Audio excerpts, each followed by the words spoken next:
নমস্কার, আমি শুভাশিস রজক।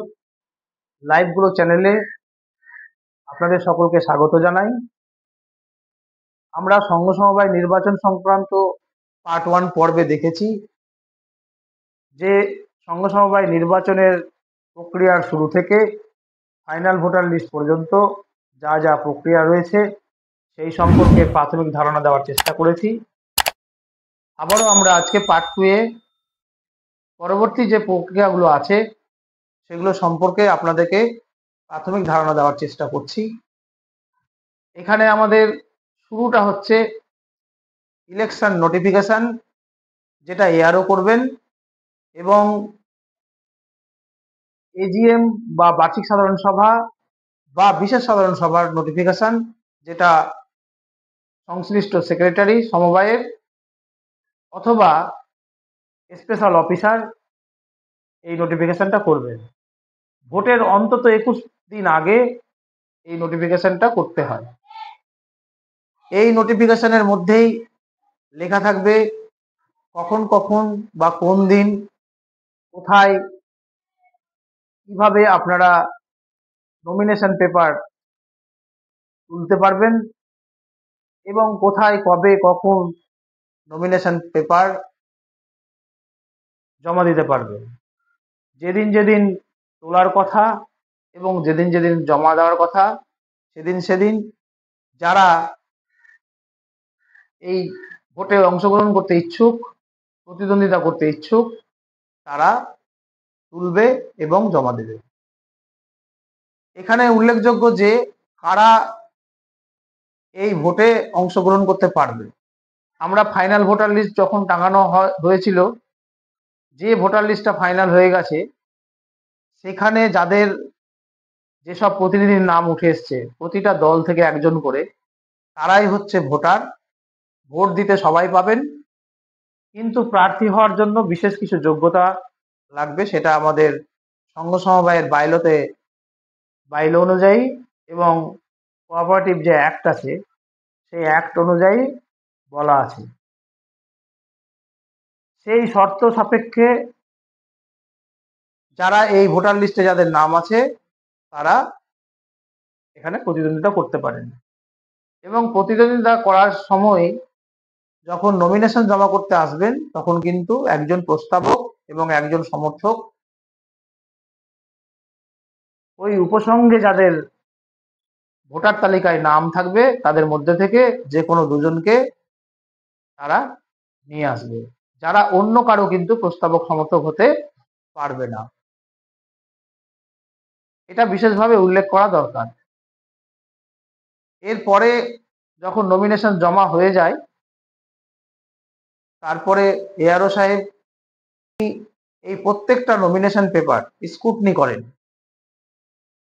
যে কারো কোনো জায়গায় ত্রুটি আছে কিনা, কর্মে ত্রুটি আছে কিনা, বা যোগ্যতার ক্ষেত্রে তার কোনো সমস্যা আছে কিনা। বিশেষ করে যারা ঋণ খেলাপি থাকবেন, কিস্তি খেলাপ থাকবে, যাদের সংঘ সমবায় লোনের কিস্তি খেলাপি থাকবেন, তাদের ক্ষেত্রে কিন্তু নমিনেশন উনি ক্যান্সেল করে দেবেন।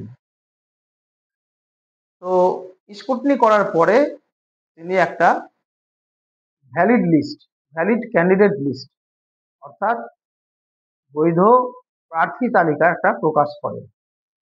সেই একইভাবে যেখানে যেখানে সদস্য স্বনির্ভর দলগুলোর যোগাযোগ রয়েছে সেই সংঘ সমবায় অফিস, গ্রাম পঞ্চায়েত, বিডিও অফিস বা যেভাবে বলা হয়েছে সেইভাবে সে কিন্তু প্রকাশ করবে। এই লিস্ট প্রকাশের পরে একটা ডেট থাকে, যদি কেউ উইথড্রল করতে চায়, মানে প্রার্থী পদ প্রত্যাহার করে নিতে চায়, সেই ডেটটাও দেওয়া থাকে। যদি কারো ইচ্ছে হয় সেখানে প্রার্থী পদ প্রত্যাহারও করতে পারে। নির্দিষ্ট ফরম্যাটে আবেদন করে এআরওর কাছে জমা দিলে প্রার্থীপদ প্রত্যাহারও করা যায় এবং সেই দিনই বৈধ প্রার্থী তালিকাটা, ফাইনাল বৈধ প্রার্থী তালিকা, এটা উনি প্রকাশ করেন। এবং এই ফাইনাল প্রার্থী তালিকা প্রকাশের অন্তত 7 দিন পর ভোট হবে এরকম নোটিফিকেশনে লেখা থাকে। যেখানে যেখানে 2 বা তার বেশি প্রার্থী থাকবে সেখানে সেখানেই শুধুমাত্র ভোট হবে। আর যদি কোনো জায়গায় দেখা যায় কোনো প্রার্থী একটাই প্রার্থী, তাহলে সেক্ষেত্রে বৈধ ফাইনাল প্রার্থী তালিকা যখন পোস্ট করবেন এআরও সাহেব, সেখানে রিমার্কসে উনি লিখে নেবেন যে ডিম টু হ্যাভ বিন ইলেক্টেড, এই কথাটা উনি লিখে দেবেন। এবং যেদিন ভোট হবে এবং বার্ষিক সাধারণ সভা হবে বা বিশেষ সাধারণ সভা হবে, সেদিন ওই প্রার্থীগুলোকে উনি জয়ী প্রার্থী ঘোষণা করবেন এবং শংসাপত্র দেবেন। তার সঙ্গে সঙ্গে যারা যেখানে যেখানে ভোট হবে সেখান থেকেও যে প্রার্থীগুলো জিতে আসবে তাদেরকেও উনি সার্টিফিকেট দেবেন। এটা ভোটের দিন, মানে কমপক্ষে 7 দিন পরে ভোট হবে। তো এই ভোট সেখানে সেখানেই হবে যেখানে যেখানে কিন্তু 2 বা তার বেশি প্রার্থী থাকবে। এবার যেভাবে ভোট হয়, পঞ্চায়েতের ভোট যেভাবে হয় সেই প্রক্রিয়া মেনে ব্যালটে এবং ব্যালট বাক্সে প্রিজাইডিং অফিসার, পোলিং অফিসার এরা থেকে এই ভোট প্রক্রিয়াটা একই রকম ভাবে ওনারা কিন্তু করবেন। তার জন্য প্রয়োজনীয় পুলিশ প্রোটেকশন যদি দরকার হয় সেটাও নিতে হবে। ম্যান পাওয়ার, মেটেরিয়াল সব যেমন লাগে তেমন ভাবেই কিন্তু পঞ্চায়েত ভোটের মতোই আমাদের এই ভোট প্রক্রিয়াটা পঞ্চায়েতে হতে পারে, নোটিফিকেশনে উল্লেখ থাকবে, বা কোনো সরকারি স্কুলে হতে পারে, বা বিডিও অফিসে হতে পারে। সেটা এআরও বিডিও সাহেবের সঙ্গে কথা বলে আগেই নোটিফিকেশন করার আগেই ঠিক করেছেন, সেই অনুযায়ী ভোটটা হবে। এরপরে ভোট বা এজিএম হওয়ার 30 দিনের মধ্যে 7 দিনের নোটিফিকেশনে এআরও সাহেব প্রত্যেকটা যারা জয়ী প্রার্থী থাকবেন তাদেরকে নোটিশ করবেন ওবি বা অফিস বেয়ারার নির্বাচনের জন্য, এবং নির্দিষ্ট ডেটে, নির্দিষ্ট স্থানে, নির্দিষ্ট সময়ে এই ওবি নির্বাচনের বোর্ডের প্রথম সভা হবে। সেখানে ওই বোর্ডের সদস্যরা মিলে নিজেরাই ঠিক করবেন বাইলজ অনুযায়ী কোন পদে কাকে ওনারা নির্বাচন করবেন। এই নির্বাচনটা হয়ে গেলেই এআরওর নির্বাচন প্রক্রিয়াটা শেষ হবে। তারপরে বোর্ড পরবর্তী মিটিংয়ে কারা ব্যাংক অপারেটর হবে সেটা নিয়ে আলোচনা করবেন এবং মিটিং করে ঠিক করে নেবেন।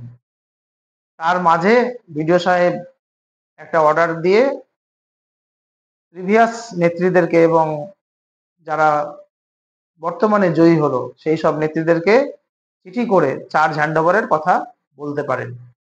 চার্জ হ্যান্ডওভার করার পরে এই প্রক্রিয়াটা সমাপ্তি ঘটবে। এবং এআরও এই যে প্রক্রিয়াগুলো হলো, ভোট প্রক্রিয়াগুলো হলো, একবারে শুরু থেকে সেই ডকুমেন্টেশনগুলো যেগুলো রিপোর্ট রিটার্ন দেওয়া প্রয়োজন সেগুলো উনি আরওর কাছে একত্রিত করে আরও এবং এআরসিএসকে পাঠাবেন। তাহলে আমাদের ভোট প্রক্রিয়াটা পুরোপুরি শেষ হলো বলে আমরা ধরে নিই। এখানে বিশেষভাবে উল্লেখ করা দরকার আছে যে এই ভোট প্রক্রিয়া শুরু থেকে একবারে অভিনির্বাচন পর্যন্ত কিছু দিনের গ্যাপ, যেটা যে এতটা ব্যবধান আমাদেরকে কমপক্ষে রাখতেই হবে, সেই গ্যাপগুলো কিন্তু কোনো কোনো যে প্রক্রিয়াতে সেটা কিন্তু মানতেই হবে, মেনে চলতে হবে। তো তার জন্য আমরা প্রথমেই বলবো যে বোর্ডের যখন সিদ্ধান্ত হয়েছিল যে আমাদের এতগুলো মেম্বার এবং এই কনস্টিটিউয়েন্সিতে এই মেম্বার রয়েছে, সেই যে মিটিংটা হয়েছিল সেই মিটিং থেকে ভোটের দিন মোটামুটি 60 দিন গ্যাপ থাকতে পারে,